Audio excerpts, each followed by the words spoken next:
Okay, so today we're just going to finish off a couple of the features we missed out on the last day. The first thing I showed you how to do was to actually change the name on the sheet. And if you put the mouse over, name on the tab of the sheet, sorry. You put the mouse over, see where it says here, sheet 1, right click, and then left click on rename, and just type in whatever name you wish, because it can be very easy to find a tab if you have lots of them on workbook. So express 1. And this one here, we'll just right click again, left click on rename, and then just over type again, expense 2, or any name you wish. You can imagine how easy this would be if, say for instance, if you had maybe 10, 12, 15, maybe 20 tabs on the one workbook. You'd need names on them to find the ones easily enough. Okay, so the next thing then we wanted to do was to add in a column here at the end, say maybe for the total for each month, and say you've all your work done, everything is looking really nice, and then you think, oh my god, I should have put in a total column on the right hand side. Now you need that column to come in under the header, which is already created. So to do this, the first thing you need to do is just click into the header and press backspace on your keyboard. That deletes the contents, because you can't include the header, they're merged cells, without getting rid of the contents first, and then we just retype them in when we're finished.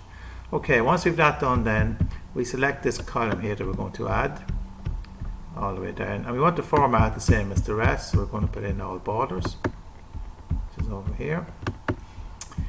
And then to include that column H in the header, you click into the existing header, you hold, you drag across then to include the two cells that are in H, the number 1, number 2, and then you click on merge and center. And we had to click twice to get it done in the class. And then basically you put back in the header John's expenses 2019. Okay, and then for instance we could put in a total column here. And then to, for instance, you want to just add each month separately and get a figure for that. You click into the first one, which is in travel, and you drag all the way across, click and hold till you get to the end, and then click on the little symbol up here, the auto sum symbol, and that gives you the totals then for each month. And then you scroll down all the way using the little black cross, and that actually adds up all the other months. Now you get some zeros in there because of the formula being copied into that cell. There's nothing in it.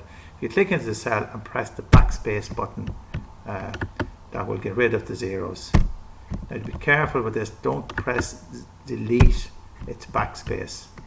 Delete sometimes in Excel can cause problems, because if there's formulas involved, sometimes if you press delete, it can delete the formula and interfere with the overall workings of it. You can format then that particular column to whatever colour you like, and maybe we just pick a nice light blue. That's it, and you're done. So that completes that exercise.